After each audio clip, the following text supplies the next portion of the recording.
Olá a todos, é muito bom estarmos juntos mais uma vez. Eu sou Guilherme Sens, médico terapeuta natural, e essa aqui é a classe bíblica Escavando a Verdade, mais um projeto do Restaura Integral, desejoso de levar você cada vez mais próximo do Senhor, através do estudo da sua palavra. Essa é a nossa classe bíblica, no qual estamos estudando hoje sobre o ministério sacerdotal e sumo sacerdotal de Cristo no santuário celestial. Isso mesmo. Conforme já temos estudado desde o início dessa classe bíblica, e no final do ano passado, 4 de dezembro do ano passado, Jesus Cristo está ali no santuário celestial intercedendo por nós. No momento ao qual o juízo de Deus já começou, no qual estamos aprendendo, então, como poder aí, com o auxílio do Espírito Santo, com sua direção, ser transformados, conduzidos, ser conduzidos a Canaã celestial. Vamos, então, fazer mais uma oração para o estudo de hoje? Oremos.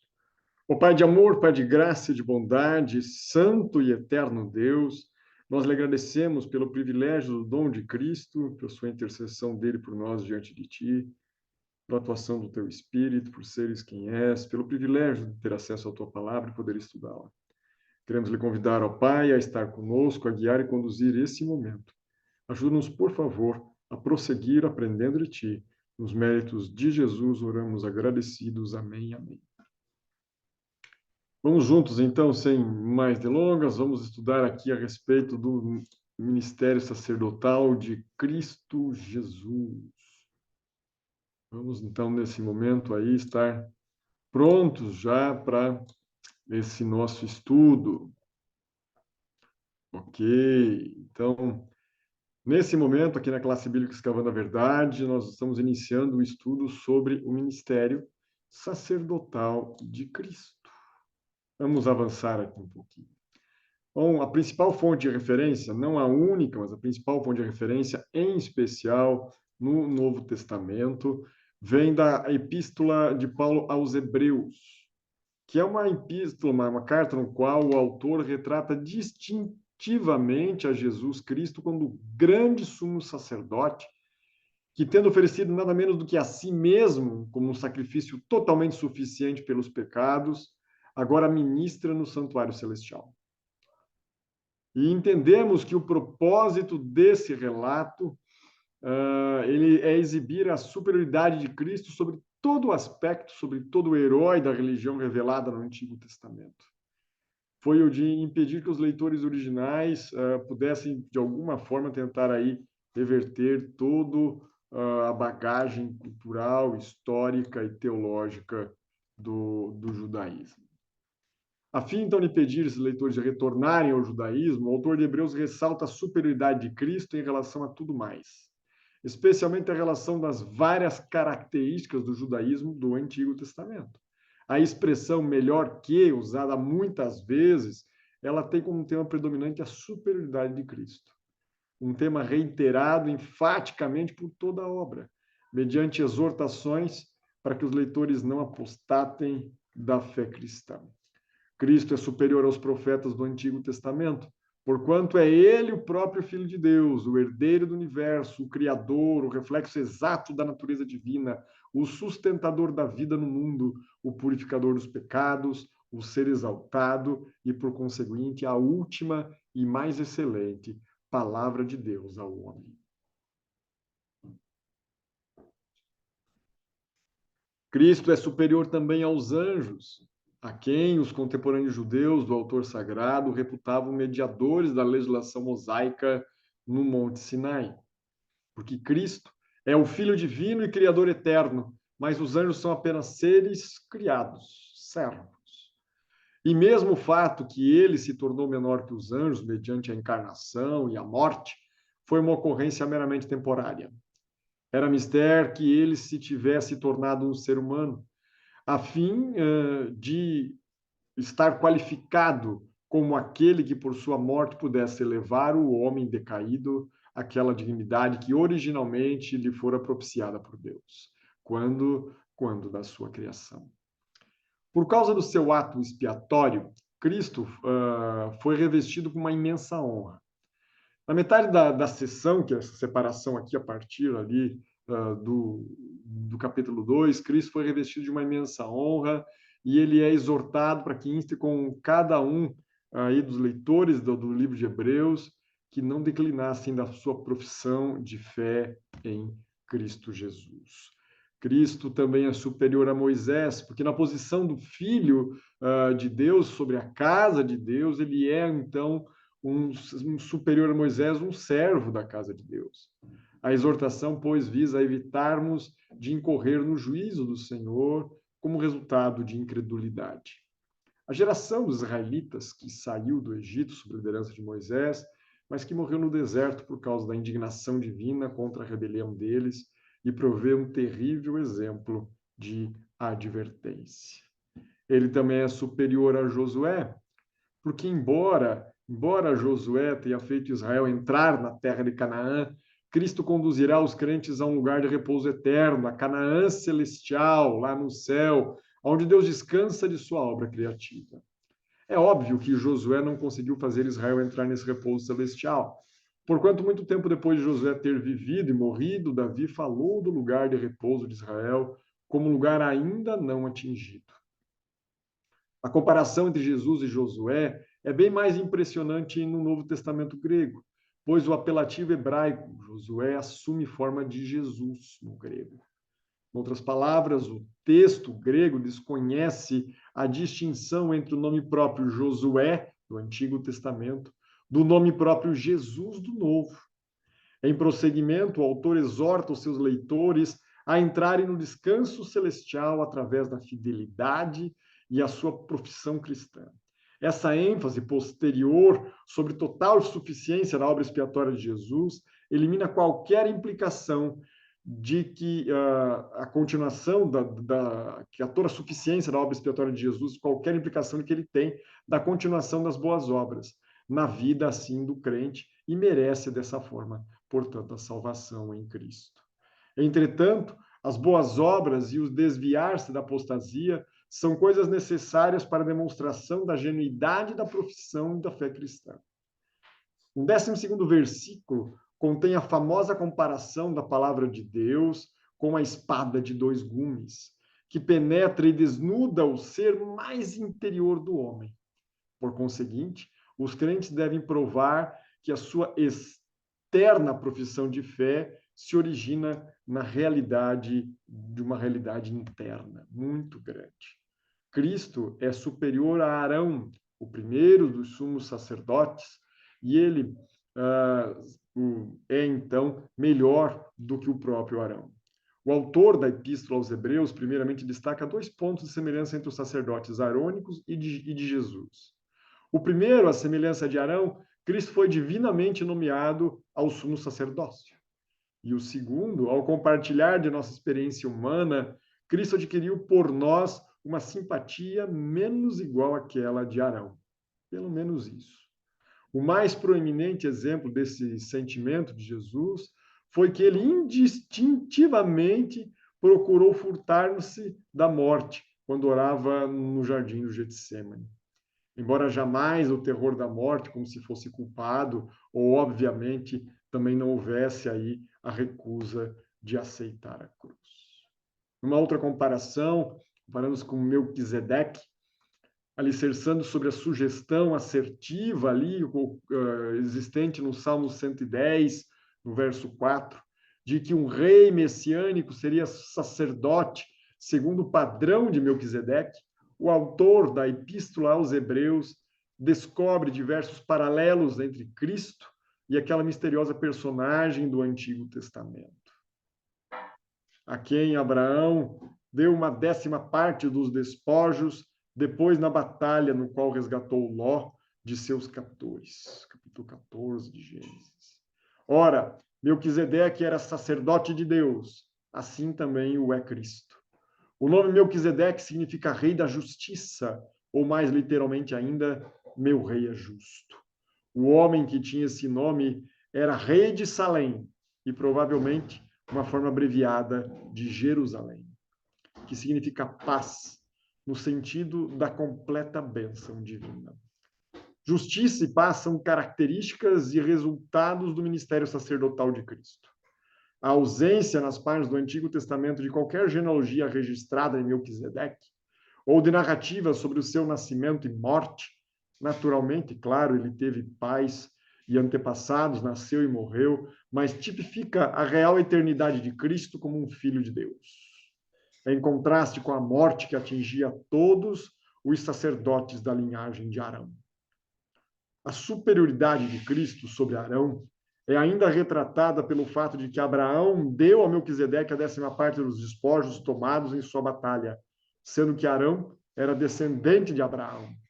A solidariedade de uma pessoa com os seus ancestrais fica assim pressuposta.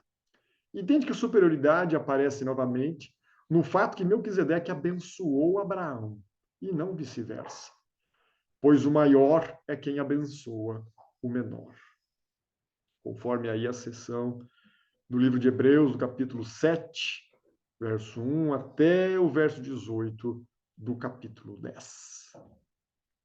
Aqui, então, até esse trecho, né, do livro de Hebreus, nos é apresentado a superioridade de Cristo, como aí um impediente da apostasia, com a reversão, né, tentando impedir a reversão do cristianismo ao judaísmo, superioridade de Cristo sobre os profetas do Antigo Testamento, sobre os anjos, sobre Moisés, sobre Josué, sobre Arão, e também sendo ele da linhagem de Melquisedeque, demonstrando que esse sumo sacerdote tinha simpatia pelo ser humano e que a sua divina nomeação, seu sumo sacerdócio, consegue fazer dele realmente nosso intercessor. É um aviso quanto à apostasia, com uma exortação acerca da busca pela maturidade. Há um caráter transitório do sacerdote arônico, mas há um caráter permanente e eterno do caráter do sacerdócio de Cristo. Assim, após essa introdução de Arão, vamos tentar entender um pouquinho mais do ministério de Cristo no santuário celestial. Bom, um santuário celestial que foi feito segundo o modelo que foi mostrado no monte a Moisés, conforme o livro de Êxodo. Em toda a sua extensão, a Escritura presume a existência de um templo ou santuário celestial. Dos Salmos, a Miqueias, ao livro de Hebreus, ao livro de Apocalipse, as Escrituras apresentam o santuário celestial como um lugar efetivamente existente. Não como uma metáfora ou uma abstração, pelo contrário, o santuário que o Senhor erigiu e não o homem. O santuário terrestre era um modelo do celestial, que é o original. O ministério, né? Então, através dos símbolos rituais, Deus propôs, por meio desse evangelho, uma parábola, e assim focalizava a fé de Israel no sacrifício e no ministério sacerdotal do Redentor do mundo, o Cordeiro de Deus. O santuário ilustra 3 fases do ministério de Cristo. O sacrifício substitutivo, no qual ele está ali representado pelo Cordeiro, e também como um sacerdote que leva o sangue do cordeiro imolado pelo pecador para dentro do santuário. A mediação sacerdotal, que é a representação de Cristo no compartimento santo, e também o julgamento final, quando o sumo sacerdote comparecia diante de Deus no Santo dos Santos ou no Santíssimo. Jesus em cada um dos 3 principais compartimentos do santuário. Sacrifício substitutivo. Vamos ver o primeiro. Todo o sacrifício do santuário simbolizava a morte de Jesus para o perdão dos pecados, pois sem o sangue, não há remissão dos pecados. Deus julga o pecado. Ele não pode ser ignorado. A morte substitutiva de Cristo no lugar do pecador, Deus então provê ali um sacrifício expiatório, pois o salário do pecado é a morte, mas o dom gratuito de Deus é a vida eterna em Cristo Jesus, nosso Senhor. O papel do sacerdote chamava atenção para a necessidade de uma mediação entre os pecadores e um Deus santo. E como nos diz o Novo Testamento, há apenas um nome dado entre os homens que interesse de mediação: Jesus Cristo, o homem. Temos apenas um mediador, não temos 2. não era a mãe de Jesus, não é nenhum santo, não é nenhum daqueles que viveu no passado, não é nenhum anjo, nem mesmo o Pai. Há apenas um intercessor, Jesus Cristo. 100% divino para representar Deus à humanidade e 100% humano para representar a humanidade diante de Deus. Havia necessidade de mediação entre pecadores e um Deus santo. Revelava a gravidade do pecado e a alienação que ele ocasionou entre um Deus sem pecado, um Deus santo, e uma criatura pecaminosa como nós. O mediador sacerdotal, ele, o mediador e a expiação, ele é literalmente o cordeiro, o sacrifício, o sacerdote, todo o serviço, todo o sangue. Ele era a representação daquilo que precisava acontecer para haver a salvação. Assim, com a morte expiatória de Cristo, ele reconciliou o mundo com Deus. A sua mediação ou aplicação dos méritos da sua vida sem pecado e morte substitutiva faz da reconciliação ou da expiação com Deus uma realidade pessoal para todo aquele que nele crê. No lugar santo, o ministério sacerdotal, Jesus como sacerdote, ele poderia então ser caracterizado como um ministério de intercessão, de perdão, de reconciliação, de restauração. Jesus representado como pão da vida, ali representado na mesa dos pães da proposição. Jesus representado como literalmente a luz do mundo, aquele que ilumina aonde for. E mais adiante, vemos também o altar de incenso, que era um móvel do Santíssimo, mas que ficava no santo, antes do véu, caracterizando essa intercessão das orações que subiam, né, como um incenso, e em direção ao Santíssimo, e em direção a Deus. No julgamento final, ali diante do Pai, ele que fica à sua destra intercedendo por nós, nós que vamos depois estudar isso em mais detalhes, já vimos algumas coisas em alguns prefigurativos nos estudos anteriores, mas que vamos estudar mais detalhes um pouco mais adiante. Lá nós vimos que o dia da expiação, o Yom Kippur, eterno, né, que definitivo, verdadeiro dia da expiação, que acontecia no ofício do santuário terrestre apenas uma vez por ano, tipificava aquele que era o verdadeiro do juízo final, iniciando com o juízo investigativo ou pré-advento, passando pelo juízo durante o milênio, que é o juízo que vai ali ser confirmatório de quem está salvo, quem está perdido, e o juízo executivo, no final do milênio, que dará finalmente, então, a execução da condenação eterna. O ministério de Cristo, nesse lugar santíssimo, a segunda divisão do ministério sacerdotal, centralizada no santuário.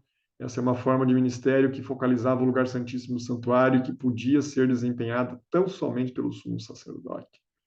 Cristo, então, ali está atuando diante do Pai nesse momento, pois a partir do cumprimento da profecia de Daniel 8,14, nós temos ali o início, né, do período, o final do período 2300 tardes e manhãs e o início do juízo investigativo, o juízo da avaliação de cada um de nós, e ele está nesse momento, nesse compartimento, exercendo essa função.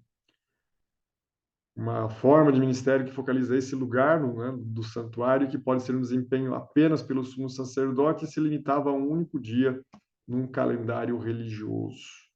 Dessa forma, o dia da expiação ela estava separado em 3 fases.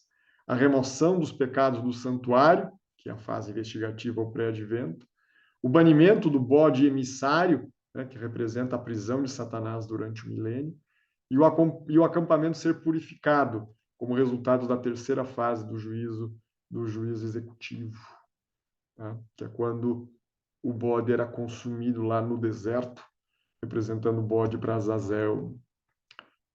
Então, no santuário celestial, na profecia, nós entendemos que, a partir da profecia das 70 semanas de Daniel 9, que apontava para a inauguração do ministério sacerdotal de Cristo no santuário celestial, Cristo inicia o seu ministério como um sumo sacerdote e como nosso intercessor.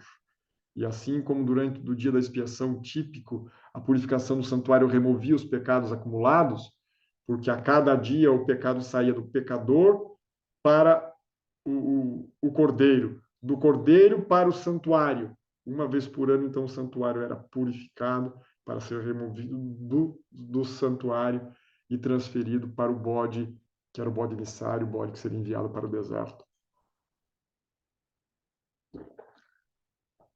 E isso sempre com derramamento de sangue, ou seja, apenas os méritos de Cristo faz isso. Então, assim como durante o dia da expiação havia purificação do santuário e removia os pecados acumulados, também o santuário celestial é purificado pela remoção final de todos os pecados registrados nos livros celestiais. O sangue era aspergido no santuário e ficava ali as marcas. Então, aquilo era removido. Da mesma forma, será removido o registro dos pecados dos livros registrados no céu. Enquanto o poder simbolizado pelo chifre pequeno leva avante a sua obra de perseguição, tronos são colocados no céu e Deus preside a sessão do tribunal nesse julgamento final. Então, assim como os eventos finais estão acontecendo na Terra, paralelamente a isso, conforme nos fala o capítulo 7 de Daniel, ocorre o juízo de Deus, ocorre ali a ação sumo sacerdotal de Cristo ao interceder por nós. Na visão de Daniel, que lhe indicara o papel de Cristo como nosso sumo sacerdote, tornar-se especialmente notável no que ele chama de tempo do fim, quando ele começasse a sua obra especial de purificação e de julgamento. Então, as profecias de Daniel 7, as profecias dos 4 animais, e de Daniel 8, do carneiro de bode, dos chifres, nos põe uma perspectiva mais ampla, como resultado final da grande controvérsia entre Cristo e Satanás. Cada um dos eventos ali representados e colocados mostram para nós que o mal irá chegar a um fim. Ainda que ele aparente vitória, o destino dele é o juízo, o lago de fogo e enxofre. À luz do Calvário, todos os desafios de Satanás são refutados. Jesus ali vence de uma forma inequívoca. Todos chegarão a entender e concordar que Deus é justo. Ele fez justiça e ele exige do pecador o arrependimento. Assim ocorrerá no caráter dos méritos de Jesus a vindicação da justiça de Deus e também do seu povo. Ao mesmo tempo que o julgamento trará condenação ao poder apóstata do chifre pequeno, ele também é empreendido para fazer justiça aos santos do Altíssimo. As criaturas não caídas de Deus não são seres oniscientes. Não conseguem ler os corações. Assim é necessário um julgamento antes da segunda vinda de Cristo, a fim de separar o verdadeiro do falso para demonstrar a justiça de Deus. É como se Deus desejasse responder a alguns questionamentos. Quem são esses que virão para ocupar a terça parte dos anjos do céu que caíram? Quem são estes? Deus responde a esses questionamentos para que não haja dúvida de quem são aqueles que vão ocupar. São pecadores, foram condenados, mas Jesus Cristo morreu no lugar do pecador para os redimir. Nós passaremos então da condição de pecadores simplesmente para a condição de pecadores redimidos. Está no tempo de estarmos prontos, embora temos vivendo no soleníssimo tempo do dia do antitípico da expiação, nós não necessitamos temer. Jesus Cristo, em sua dupla capacitação de sacrifício e sacerdote, ele ministra em nosso favor no santuário celestial. Nós temos um sumo sacerdote tal que se compadece de nossas fraquezas e que consegue sim ser nosso intercessor plenamente, pois em tudo foi tentado, mas sem pecado. Assim, nós entendemos então como ocorre o sacerdócio de Jesus Cristo pelos crentes. Como é bom podermos contar aí com um Deus que nos ama, que não nos deixou sós, pelo contrário, que se despiu de sua majestade, de seu poder, de sua glória, assumiu forma de servo e servo sofredor. Se humilhou a si mesmo, não teve por usurpação o ser igual a Deus, como nos diz Paulo em Filipenses, e vive aqui, viveu e morreu, morte de cruz, uma ignominiosa morte, literalmente abandonado por todos. Sozinho ele pisou o lagar e hoje intercede por nós diante do Pai. Como é bom podemos contar com esse mestre, com esse sacerdote, com esse sumo sacerdote, ao representar-nos diante de Deus, ao interceder por nós diante dele, ao exercer ali, então, a sua ação como nosso mediador, o único mediador dado entre os homens, não há outro. Vamos mais uma vez orarmos? Oremos então. Ó Pai de amor, Pai de graça e de bondade, santo e eterno Deus, nós lhe agradecemos por esse privilégio, Senhor, de podermos estar diante de Ti, por seres quem és um Deus tão bom. Pela intercessão de nosso Senhor Jesus Cristo diante de Ti, por Ele, Pai, representar-nos diante de Ti e representar-te diante de nós e fazer essa ponte, essa ligação entre nós destituídos da Tua graça, mas que desejamos ser transformados, guiados, conduzidos por Ti. E sim, Pai, corrigidos nos devidos pontos. Aqueles que Te buscam com contrição de coração, confessando seus pecados, desejando, Senhor, redimir-nos daquilo que nos compete, restaurando a cada um conforme possibilidade de assim o fazê-lo, tendo um coração contrito, tendo realmente, ó Pai, um desejo de sermos arrependidos. Sabes que de nós, por nós mesmos, não conseguimos, Senhor, mas em Cristo Jesus podemos ter ali o nosso pecado coberto por Sua graça, pois onde abundou o pecado, superabundou a graça. E nessa graça, nesse sangue derramado por nós, nossos pecados são perdoados e somos purificados de toda a injustiça. Obrigado pelo dom de Cristo, Senhor. Usa-nos conforme o Teu querer, nos méritos maravilhosos do Teu Filho amado Jesus Cristo. Oramos agradecidos, entregues. Amém, amém, Senhor Deus. Amém. Obrigado, meus amigos, pela presença. Vocês que vão estar assistindo também aí a gravação desse vídeo. Tá? Vou deixar depois também uma cópia do estudo de hoje para vocês. Que Deus abençoe. Até o próximo sábado, próximo estudo. Um abraço e até lá.